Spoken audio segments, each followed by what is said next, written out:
Atenção, programa Rasta News não é recomendado para menores de 16 anos. Contém linguagem obscena, palavras de baixo calão, piadas ruins e humor nordestino. Tirem as crianças da sala.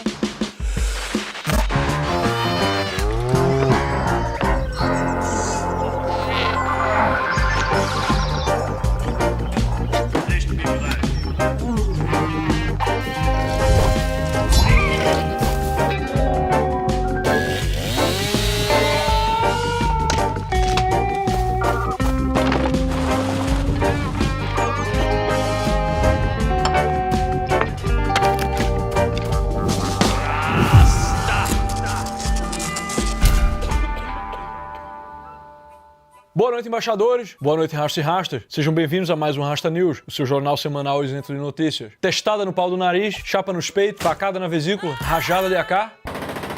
Ou apenas jovens vitimados reagindo a 500 anos de exploração? Cada um com uma peça na mão, cada um fez a sua oração. No Rasta News de hoje, debateremos como a barbaridade, a ciganada e a trampolinice se tornaram parte comum da vida cotidiana de milhões de brasileirinhos e brasileirinhas. Nossas ruas hoje estão tomadas por maltas de bastardos geniosos, transviados e perdidos que ameaçam a nosso povo com a sua zanga, seus murros e a sua selvageria. Assalto. Vamos? Assalto. Impondo sobre todos uma realidade terrível, a violência.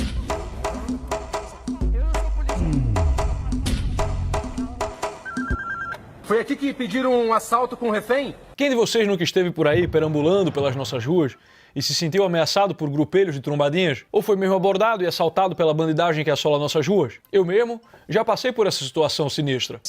Quando eu estava em Recife, durante um ensaio, a gente tava lá tocando o nosso Pink Floyd, né? A gente tava lá tipo... Remember when you were young, you shone like the sun, vai moleque, né? Aí, pô, tipo, já foi entrando o dono do estúdio com a arma apontada na cabeça dele e o mala segurando o trabuco ali, dizendo: bora, meu véi, todo mundo quietinho, senão vai levar tiro na cara. Quem fala o dialeto orc de Recife já sabe que isso aí não é um bom sinal. Já fiquei achando que o cara ia levar os nossos instrumentos, mas o que ele queria mesmo era dinheiro e celular. Graças a Deus, nem bandido liga pra banda de rock.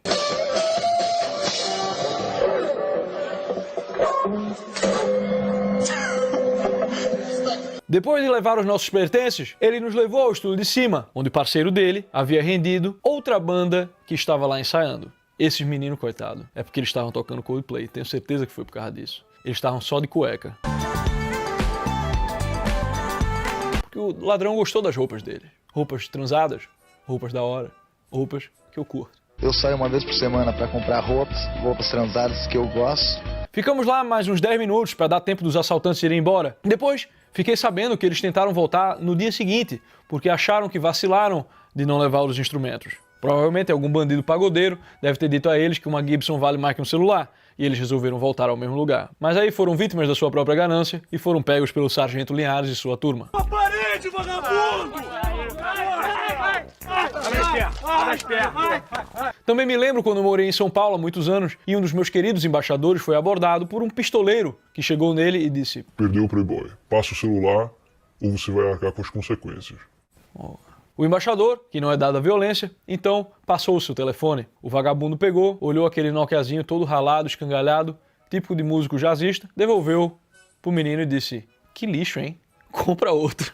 Grande dia. A violência costumeira certamente tomou conta das nossas ruas, vielas e avenidas, deixando senhoras à mercê de mandriões, boa vida e gerações inteiras de jovens estribuchados e padecidos ainda de sua juventude. Grandes perdas. Mas quais seriam as raízes dessa violência generalizada que tomou conta do Brasil? Perigoso, um animal peçonhento, tem que ser extirpado da face da terra, o tal do traficante. Enquanto professores e estudantes filhos da PUC se distraem no cafezinho, no brownie vegano, comendo no restaurante Couve-Flor e no Japauê, o cidadão popular comum observa apenas fatos concretos da sua realidade. Se de fato os jovens da periferia têm mais incentivos a entrar em gangues violentas, enquanto o playboy termina virando um corrupto e incorrendo em crimes que passam mais desapercebidos, essa é uma análise que explica algo sobre as coisas, mas não resolve e nunca resolverá nada para um motoboy humilde que só está a fim de poder sair de casa para trabalhar sem que alguém o aborde com uma pistola para levar sua moto. Para o cidadão que apenas quer trabalhar com a sua moto e termina roubado, esse monte de bola de gordura e teoria de nada resolve. Ou como já dizia o capitão Reginaldo, explica, mas não justifica, meu aluno.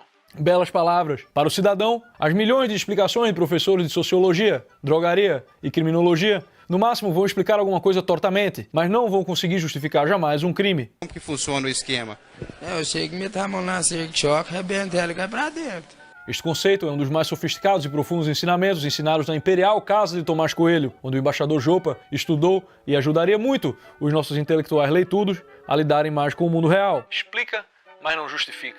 Esta incongruência entre a população e as elites ficou muito mais escangalhada no ano de 2007, quando começaram a pipocar nos melhores camelôs de todo o Brasil cópias piratas do filme Tropa de Elite. O filme foi um sucesso tão grande e estrondoso que o Brasil inteiro já tinha assistido antes mesmo do filme ter saído. Já avisei que vai dar merda isso. Enquanto os doutores, professores e biólogos teorizavam sobre a violência e enquanto muitos filmes e músicas justificavam a violência no Brasil, o filme Tropa de Elite mostrava, mesmo que involuntariamente, algumas situações óbvias, ululantes, que a população brasileira já havia identificado há muito tempo. A guerra das drogas nas favelas é financiada pelos playboys que vivem no asfalto. Bando de burguês, safado! Ao longo do filme, o que se vê é um bando de filhos da PUC, Bando de burguês, safado! que justificam e financiam o crime, e os populares, representados pelo aspirante Matias e pelo Azevedo. O Azevedo tem 2 filhos. 2 filhos! O Azevedo tem 2 filhos! Ou seja, o povo entende que os problemas e as dificuldades da realidade são comuns para todos os cidadãos comuns, mas só alguns resolvem pegarem armas para se aproveitarem dos altos lucros que existem no mercado negro, em tudo aquilo que é ilegal. E o pior, o filme apresentava uma certa distância moral entre o policial, que claramente tudo que tinha ainda era o seu trabalho, suas férias, sua esposa e seus 2 filhos, de estudantes, fanfarrões bem-nascidos e droguinhas, e de bandidos, que claramente visavam apenas um poder pessoal, aquele tênis da Nike, para poder obter o destaque no baile funk e ganhar umas cocotas. O filme foi acusado de fascista pela esquerda, enquanto direitistas diziam que era apenas um filme de esquerda cujo tiro saiu pela cloaca. Mas a verdade é que o Zé Padilha tem um histórico de homem isento. Eu bem lembro quando o Padilha levantou a bandeira das isenções na época das eleições da mãe Gilma contra o Alessio e citou o querido embaixador Vadil Turô. Nenhum homem está obrigado à erradicação de qualquer mal, mesmo que seja o mais terrível deles, mas todo homem tem a obrigação de limpar as mãos e não dar apoio a mal algum. Recentemente, ele mudou de isenção e resolveu se posicionar, esquecendo o que havia dito sobre a obrigação do homem de nenhum mal apoiar. E para começar o seu apoio a um mal, Padilha disse que já vai entrar nisso em grande estilo, prometendo votar no ex-presidiário Lula para tirar o seu Jair, um caso clássico de tropeço no frango. É por isso que vos digo, não apurriem a vida dos vadios, matutos, mateiros e isentos, que não saem de casa para votar. Aquela preguiça boa, muitas vezes é preferível a uma pessoa entusiasmada e bem-intencionada, que há sempre o risco desse idiota mudar de ideia e tentar ajudar o mundo votando no Lula. Muito ajuda, que não atrapalha. Explica, mas não justifica. Mas voltando ao nosso assunto de hoje, é óbvio que não estamos aqui discutindo a liberdade da pessoa poder ou não fumar, cheirar ou se matar. Nem estamos discutindo se a guerra às drogas no Brasil, na América Latina ou nos Estados Unidos conseguiram diminuir o número de usuários de drogas e salvá-los com todas as suas políticas. O fato é que os mercados negros existem, sempre vão existir. E o tipo de pessoas que se incorporam a eles não tendem a ser as almas mais benevolentes e caridosas. Muito pelo contrário, temos muitas pessoas ali que não se importam em externalizar os problemas se isso aumentar os seus lucros. Muito parecido com os nossos políticos. Olha a hora da madrugada nós trabalhar na construtora. Tudo 2. É uma coisa óbvia que para o cara querer fugir disso, basta criar narrativas irrefutáveis e fantasiosas, típicas daqueles que têm a tal consciência social. O baiano tem consciência social. Enquanto para os filhos da PUC, consciência social era montar uma ONG para fazer politicagem na favela e adquirir aquele baseadinho, o Azevedo tem 2 filhos. 2 filhos! E para ele, a tal consciência poderia incluir, talvez, quem sabe, a ideia de abdicar de um certo divertimento que financiava a galera que anda de fuzil, se impondo sobre o cidadão da cidade do Rio de Janeiro e principalmente das favelas. Vou mandar botar platina no seu nariz, tá cheirando pra caralho. É nóis, pô. Enquanto o filho da PUC fica com seu olhar blasé sobre a realidade, acreditando que o roubo é apenas um imposto de justiça social, a realidade fica lá, no centro do Rio de Janeiro, onde as tiazinhas mais humildes pegam o trem da central e sofrem com o roubo de relógios, cordãozinho de ouro e celular.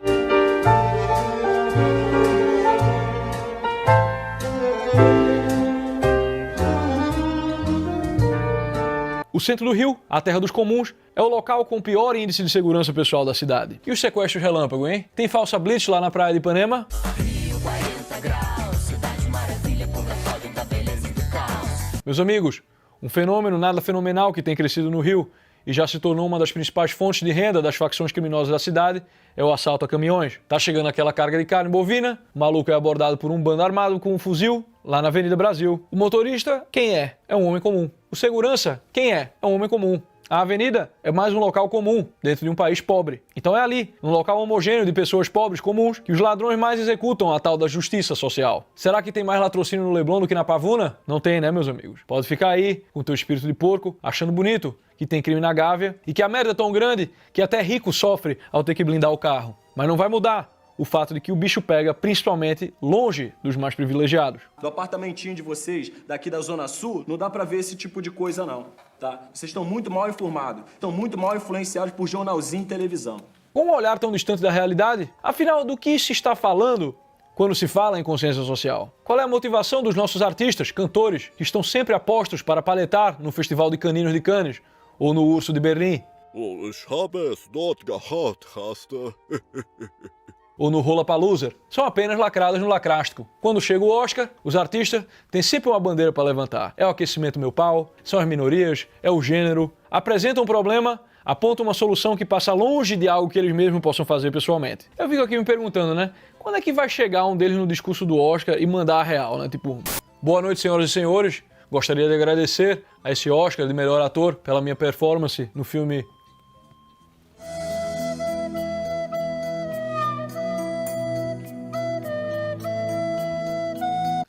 Boa noite, senhoras e senhores. Gostaria de agradecer pelo Oscar conferido a mim, pela minha performance como ator no filme Joyce, a porquinha atrapalhada.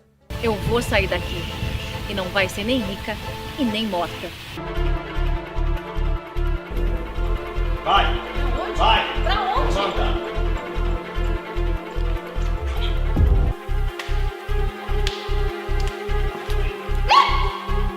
Que loucura. Acho que dessa vez eu fui longe demais. Gostaria de agradecer a Deus, a minha família, a Xuxa e a Sasha. E gostaria de dizer pra vocês também que a gente precisa aliviar na maconha. E esse lance de pó, a gente vai ter que parar porque tá demais. Tchá! Tá aí, que pariu. Os países com mais assassinatos no mundo não são países em guerra, mas estão aqui, abaixo, pertinho. Praticamente nossos vizinhos. El Salvador e Honduras, aqui pertinho, aqui do lado. O coitado de El Salvador foi o país campeão mundial de assassinatos per capita, graças à guerra entre gangues, muito sinistras, a MS-13 e a 18th Street. Duas gangues, vejam só vocês, surgidas aqui em Los Angeles, e que hoje são aliadas de diversos cartéis mexicanos, estes mesmos que controlam as rotas da nossa cocaína, através de outro país, coitado, fudido pela violência do tráfico, a coitada da Colômbia, com milhares de mortos por causa de farinha. Gosta de feijão? Gosta de arroz? Macarrão à bolonhesa? E de farinha? É, farinha da boa, hein?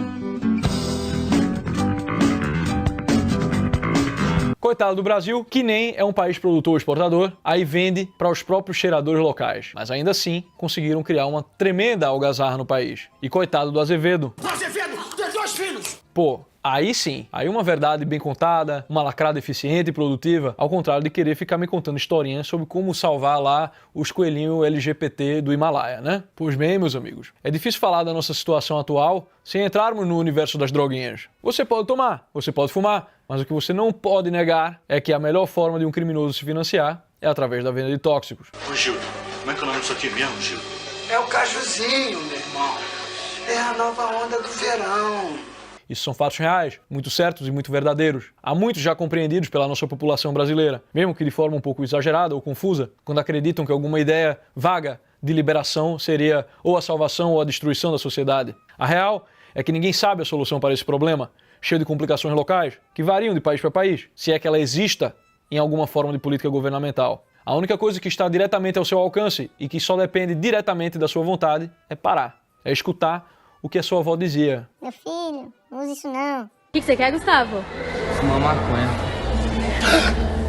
Não use drogas, crianças! Porém, nada disso é entendido pelos intelectuais progressistas, que assistem a tudo de fora dos seus apartamentinhos no Leblon, julgando como se fosse uma guerra do Estado contra o povo, polícia contra a população, rico versus pobre, genocídio da juventude negra, e apenas um resultado da injustiça e da desigualdade social. Este é o progressismo e saiba que existem formas muito menos exaustivas de transformar a sua própria casa no inferno. Um caso clássico foi quando a professora, já agraciada pelo nosso troféu bigodagem, Marilena Chauí, resolveu falar sobre a classe média e a definiu como violenta. É porque eu odeio a classe média. A classe média é o atraso de vida. Olha a cabeça da pessoa. A ideia de violência dela, de acordo com a Chauí, um exemplo de uma tremenda violência é quando um cidadão é entrevistado após um incidente ou uma tragédia e perguntam sobre os sentimentos do cidadão, ao invés de perguntarem sobre a interpretação do cidadão sobre o acontecimento. Na opinião dela, isso é violência. Ou seja, é uma tremenda frescura tua e minha a gente ficar incomodado com a violência dos roubos, assaltos, e sequestros e assassinatos, né? Afinal, quando a Marilena Chauí foi lá no banco sacar dinheiro, ela teve que lidar com a grosseria de um casalzinho de novos ricos paulistanos. Isso é violência. Porra. Me levaram de carro até um banco, uma dessas agências, para eu poder pegar o dinheiro. Entrei no banco. Entra uma moça. Ela estava, o que eu chamo, naturalmente produzida. E disse assim para mim, não tem educação, não é? Aí eu disse, por quê? Vai gritando assim, é com qualquer um? Nisso entra o rapaz. Mas ele entra todo arrumadinho e ele diz, você pensa que eu vou estacionar meu Mercedes em qualquer lugar? E eu disse para ele, isto é o sinal, o modelo, o paradigma da classe média paulistana, reacionária, conservadora, autoritária e violenta. Você é uma abominação política. Violência para essa gente é não ter voz que não seja dela. Afinal, ela reclama, mas ela gosta de receber a sua graninha para reclamar e opinar. Olha, minha filha, onde está o seu senso das proporções? Por favor. E ainda tem esse papo de microagressões, né? Minha filha, microagressões são no máximo microproblemas. Vocês se perdem com esses esquemas teóricos aí, coletivos e abstratos, né? Fica aquele papo sobre burguesia, proletário, classe média, as relações de trabalho, e aí terminam desconhecendo o que existe de mais básico, real e concreto. Daí ficam sem entender onde foi que erraram quando o Bulbasauro vence de longe as eleições em todos os bairros e municípios mais humildes do Rio. São Gonçalo, São João de Meriti, só na terra dos playboys sensíveis da Zona Sul que o discurso mais duro contra sequestrador e matador não entra. Vai lá, dona Chauí. Continua com essas tuas explicações que tá funcionando legal esse teu papo. Porra, pelo menos disso aí os meus queridos ANCAPs travequeiros não sofrem. Tem ainda lá o seu PNA, né? Princípio da não agressão, que me parece uma extravagância moderna. Mas mesmo se tiver errado, é uma busca de colocar alguma ordem nas ideias primeiro. Na prática, o PNA é apenas um humilde... Não deveria. Não faz isso. Calma. O ANCAP chega em você e fala, tem que libertar os mercados, pode comprar tóxico, pode vender o teu rim, pode comprar bazuca, pode comprar Nesquik sabor Fanta, pode comprar o seu tanque de guerra para a defesa pessoal. Ai, o meio ambiente, a sustentabilidade. Vai tomar no cu essa porra de sustentabilidade, caralho. Eu quero andar de tanque, filha da puta. Pô, tu olha pra isso, tipo o Capitão Nascimento olha para o Neto, né, e diz, porra, esse moleque é maluco. Você é moleque! Mas pelo menos ele carrega algum sentido. Há alguma tentativa de encaixar as peças do início ao fim, e pelo menos a atitude moral já é superior. Já o filho da PUC faz um fuzuê sinistro. O cidadão tem o direito de se drogar, logo ele tem que ser financiado pelo Estado. E já aparecem aí os argumentos de quanto dinheiro e imposto poderia ser revertido em benesses benevolentes para a população. E, consequentemente, para os bolsos dos burocratas. Meu amigo, pode ou não pode? Se resolve com essa porra, porque desse jeito... Parece que esse teu tal direito de usar drogas não é nada mais que obrigar os outros a pagarem por isso. Se o governo é que cuida da gente e ele acha bom financiar mais uma dessas coisas boas que o governo faz, tipo aborto, teatro, deve ser coisa boa se drogar, né? Qual é o princípio da coisa? Consciência do meu pau? Eita. Qual é o princípio da coisa? Consciência social? Igualdade? Meu amigo, igualdade não tem como ser um princípio da coisa toda. Como muito bem diria um ex-amigo meu carioca, beberrão e botafoguense, isso não faz o menor sentido. Igualdade é uma idealização, uma tara. Você pode até ter alguma igualdade perante a lei, mas mesmo ela ainda é limitada. Mas igualdade como princípio de construção da sociedade, meu aluno, como é que você vai fazer isso aí? Ainda tem os que me aparecem com aquele papo de desmilitarização da polícia militar. Eita, que pariu. Aqui na América, a polícia não é militar. Eu não sei quem que entendeu pior essa história. Se foi a esquerda que acha que uma polícia não militar vai ser menos truculenta, ou se foi a nossa direita que às vezes parece que acha que polícia não militar significa que vai virar uma polícia britânica e andar desarmada. A resposta disso está no próprio Brasil. As forças especiais da Polícia Civil entram nas favelas muito bem armadas e sofrem com as mesmas reclamações que a polícia militar. Não vai subir ninguém! Vai ficar todo mundo aí quietinho aí! Não vai subir ninguém! São grandes soluções que nada solucionam. Nisso aí, eu boto mais fé no lance ANCAP. A minha pistola e a minha carabina têm muito mais potencial de me ajudar E, por melhor que seja o policial, nem sempre dá tempo dele estar lá. Se um homem quer mesmo proteger o que é dele, tem que fazer pessoalmente. As pessoas contam com a polícia para mantê-las a salvo. Esse é o problema. A polícia só chega depois que o crime já aconteceu. Ai, mas como assim? O cidadão pobre quer poder se defender? A violência se resolve com educação e cultura. Tá bom, minha filha, troca a sua AK-47 por uma aula de trombone, vá. O dia que essa cornetada diminuir alguma desigualdade ou diminuir alguma violência, tu me avisa, porque até onde eu vi dos meus amigos, não tem sub-raça de músico que mais empobreça o teu bolso do que essa vida de jazzista. Fica soprando aquele solinho com escalinha, arpejo e trítono lá no Café Piu Piu para 4 pessoas às 2 da manhã.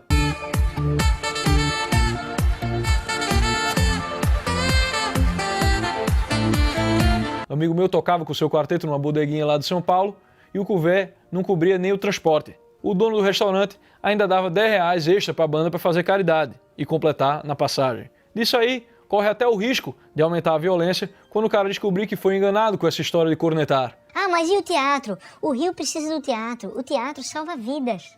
Coloca o Fernandinho Beiramar ali e o Marcola pra fazer tablado, porra. Aí tu faz uma montagem pós-moderna de Macbeth, junto com os filhos da PUC, os grupos jovens da periferia, maquiladoras, oceanógrafos, bruxas e os simplícios. Ah, eu sou do Rio, sou da paz. Posso ver a sua pomba branca da paz, minha querida? Meu amigo, o máximo que essa peça tua vai encaixar é de transformar a si mesma numa performance exótica, regada a gritaria, bico, dedo no cu e longas linhas de tchá. Eu quero convidá-los para um grande bacanal filosófico e cultural, onde você vai conhecer os deuses gregos. Venha participar dessa curirica etílica e dançante, onde vocês vão se deliciar com Platão, Aristóteles, Baco e Dionísio, numa orgia cultural putanística. Isso aí, meus amigos, isso não é novidade alguma. Esse baile de arte teatral já se faz há muito tempo nos bordéis e cabarés, sem a menor necessidade de incentivos governamentais. Na mais branda das hipóteses, o que tu vai conseguir é usar o poder do Estado para pegar o dinheiro de gente que não tem nada a ver com isso e utilizar em algo que não vai fazer absolutamente nada pelo problema, engajando-se em mais um caso de bigodagem. E falando em bigodagem, chegou a hora do nosso Troféu Bigodagem. O Troféu Bigodagem de hoje vai para ninguém menos que Leonel Brizola, o governador do narcotráfico, o vulgo cocaína.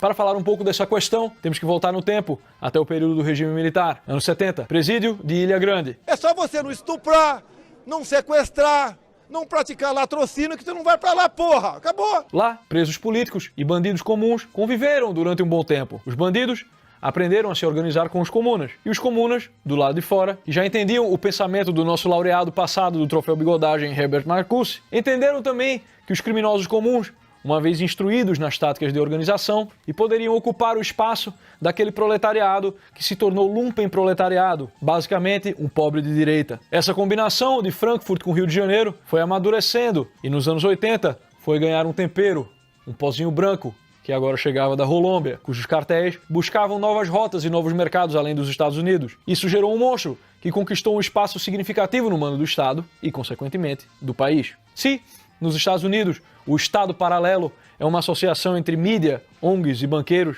que possuem grande poder de influência, mas não necessariamente o poder de violência, no Brasil, um dos elementos que compõem esse Estado Paralelo é o crime, de banditismo por uma questão de classe a banditismo como classe. Não, eu penso assim, tem uma lógica no assalto. Foi-se o tempo dos malandros e proxenetas e uma nova era de criminalidade surge. Político trabalhista, eita, esse nome já me dá uma coceira, né? Esse negócio de político trabalhista é uma palhaçada, né? Ficar passando lei pra mandar na vida das pessoas, meu filho, não é emprego de ninguém que se respeite, não. Not a real job. Enfim, Brizola, apesar do nome de trabalhista, acabou por sabotar a vida de todos os trabalhadores do Rio que moravam em favelas. Ao estabelecer um acordo com os traficantes, em que a polícia não subiria mais aos morros, Brizola oficializou, através da política, o tráfico como mantenedor da ordem. O morro agora era dos traficantes. A gente tá pesadão. Quem já jogou Vampiro sabe que essas tentativas de transformar bandos de Chaotic Evil em Lawful Evil nunca dá certo.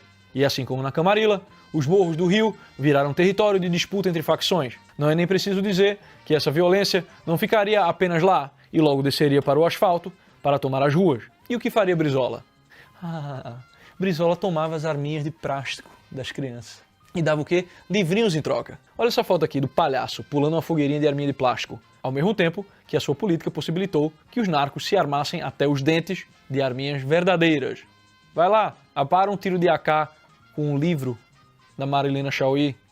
Obviamente, alguma ordem precisa ser mantida, e logo foram surgindo maneiras escrotas de se tentar controlar os assaltos e a insegurança dentro das favelas, surgindo então as famosas milícias. Calma, gente, hoje é no amor, hoje é no amor.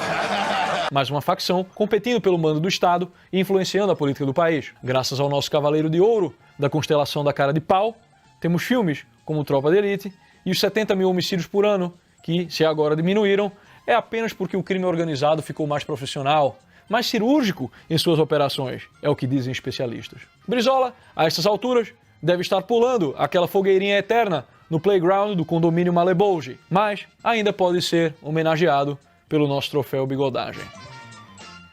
Rasta, estou com muitas decepções com as minhas amizades femininas e masculinas. Talvez o problema seja você, né, filha? Rasta, indica uma música country que faça o cara se sentir mais homem. Tá confundindo música com Primobolan, né, meu filho? Rasta, antes ser um Mítia gado demais do que ser um Ivan dado a intelectual, olha, irmão, é melhor você sofrer uma injustiça do que você ser o perpetrador. Ivan mandou matar uma pessoa. Rasta, me indica um filme bom de comédia, por favor. Diário de uma Paixão. Você sabe o que o feminismo realmente defende? Muitas pessoas que se dizem feministas levantam as bandeiras do movimento sem entender o que estão defendendo. Acontece que o feminismo não é só o que querem que você pense que é. Há um lado oculto que não querem que você veja. O feminismo nunca foi só sobre igualdade, sobre liberdade ou sobre não violência. Para mostrar o que está além do que se vê, a Brasil Paralelo foi investigar a fundo o movimento e todas as suas transformações através dos anos. O vídeo que você vai assistir agora é parte do nosso novo documentário A Face Oculta do Feminismo. Fique agora com o trecho do nosso filme. Muito obrigado e até breve. My name is Dr. Bernard Nathanson. I was co-founder of the National Abortion Rights Action League, and for a period of 2 years, I was the director of the largest abortion clinic in the world. I bear ultimate responsibility for over 75,000 abortions. But over the past 10 years, I've changed my mind on the acceptability of abortion, owing to the immense technological advances which have been made in the field of obstetrics and fetology.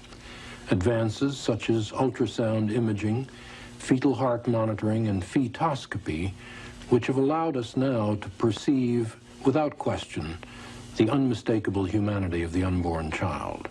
Now, for the first time, we're going to see a film made with real-time ultrasound imaging of a 12-week abortion.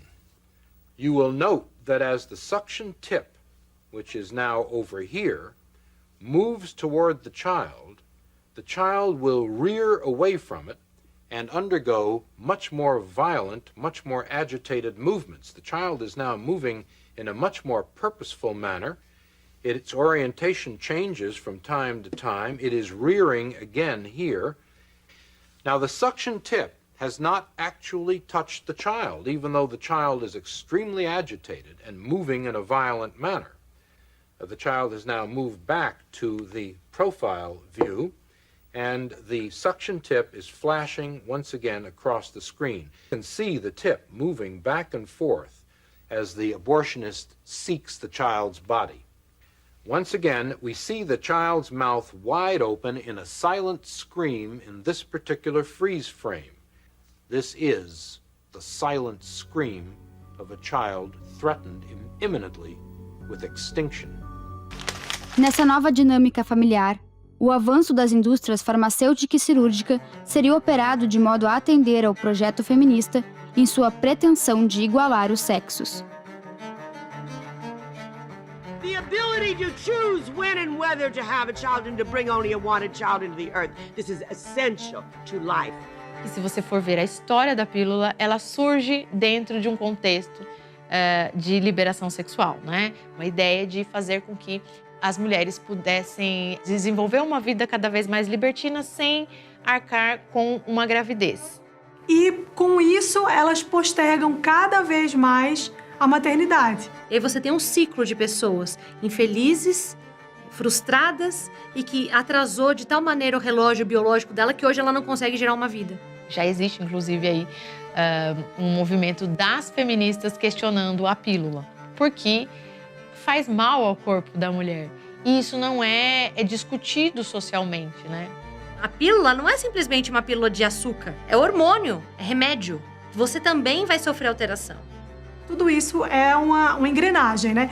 Se eu, por conta dessa liberdade sexual, me envolvi numa relação sem compromisso, por consequência eu engravidei, eu não vou assumir a responsabilidade de gerar e cuidar aquela vida. Para mim é muito mais fácil abortar.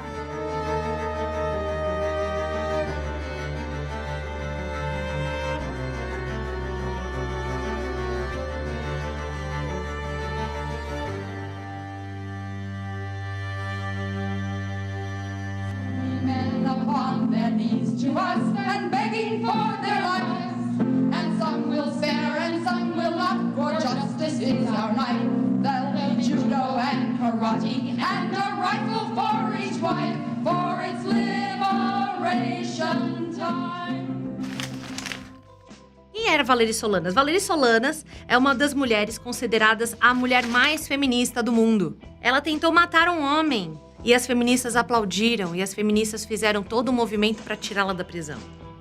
Ela escreveu um manifesto SCAN. O que significa SCAN? Sociedade de Cortar Homens. Em seu manifesto SCAN, Solanas prega pelo destrabalho, em que as mulheres deveriam destruir seus equipamentos e prejudicar o alcance dos objetivos dos patrões. Life in this society, being at best another bore, and no aspect of society being at all relevant to women. There remains the civic-minded, thrill-seeking, responsible females, only to overthrow the government, eliminate the money system, institute complete automation, and destroy the male sex. Solanas idealiza uma sociedade constituída apenas por mulheres.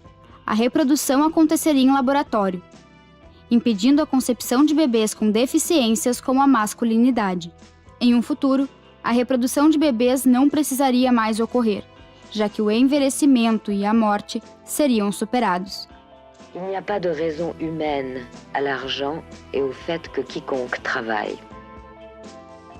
Tous les boulots non créatifs, c'est-à-dire la presque totalité des boulots actuels, pourraient être automatisés. Et dans une société où l'argent n'existe pas, quiconque peut avoir autant qu'elle le veut de tout ce qu'il y a de mieux. Mais il y a des raisons non humaines, des raisons mâles au maintien du système argent-travail. A importância da tecnologia como passaporte para um mundo sem diferença entre homens, mulheres e até mesmo crianças também marcou o pensamento de outra feminista radical. Shulamith Firestone, a member of another New York group called the Radical Feminists. She argues that women should not have to bear the burden of pregnancy, that there should be more research leading toward birth outside a woman's body, the so-called bottled baby. Pregnancy hurts. It's really not, it's not very pleasant. You get distorted, your body gets messed up. I think people haven't said this before, but, pregnancy is barbaric. I think that if you have an option, for artificial reproduction, it's going to make a tremendous difference in the kinds of institutions we have. Em A Dialética do Sexo, Shulamith Firestone defendeu que as técnicas e aparatos modernos finalmente possibilitavam a mulher se libertar da opressão estabelecida pela natureza e reforçada pelo homem. Ela acreditava que a mulher tinha que se livrar da tirania biológica que ela estava inserida. E por isso seria importantíssimo o avanço tecnológico para livrar ela dessa influência perversa da maternidade e também a questão do aborto. Until a certain level of evolution had been reached and technology had achieved its present sophistication, to question fundamental biological conditions was insanity. But for the first time in some countries, the conditions for feminist revolution exist. Indeed, the situation is beginning to demand such a revolution. Da extinção simbólica da mística feminina, brotava uma alteração substancial de termos. Uma modificação que revelaria a todos outro aspecto do movimento feminista. A igualdade entre os sexos era substituída pela libertação de toda classificação sexual. Ela definiu o seguinte: não deve haver distinção entre o adulto e a criança. Se não deve haver distinção entre o homem e a mulher, por que existe distinção entre a criança e o adulto? O que ela queria na prática para chegar nessa revolução? Que homens transassem com homens, homens com mulheres, mulheres com mulheres, todos ao mesmo tempo. E pior, adultos com crianças. Podendo inclusive serem pessoas da mesma família. And if the male, female, and the adult-child cultural distinctions are destroyed, we will no longer need the sexual repression that maintains these unequal classes, allowing for the first time a natural sexual freedom. Shulamit expôs um traço fundamental do feminismo desde o seu surgimento: um combate contra a natureza, um desejo de superá-la.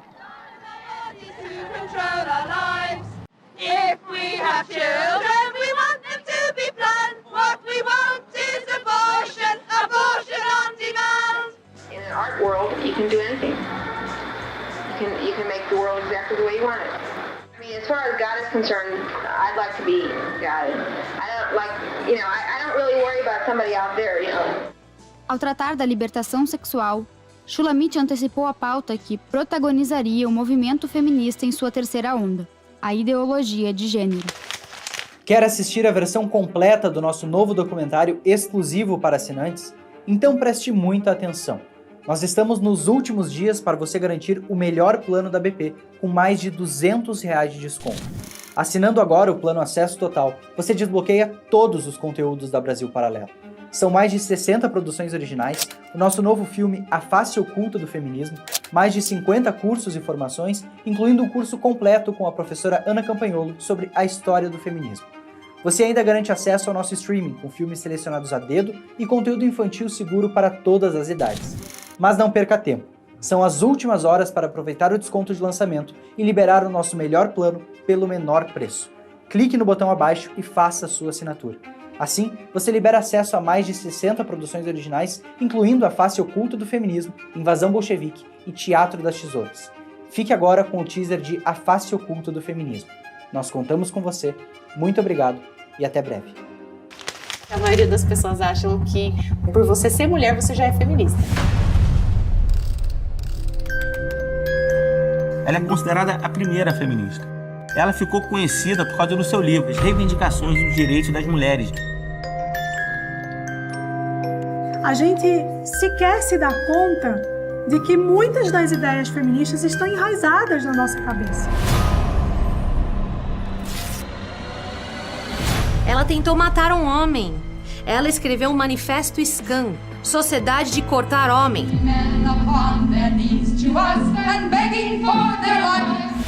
Mas as mulheres esqueceram que com a liberdade vem a responsabilidade. Je ne crois pas d'une manière générale en l'existence d'une nature humaine.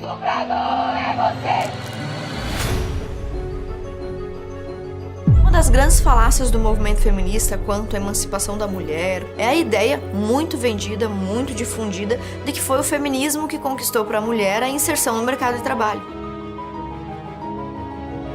Por isso que eu sou forte, sou guerreira, não sou reprimida, nem calada, sou feminista!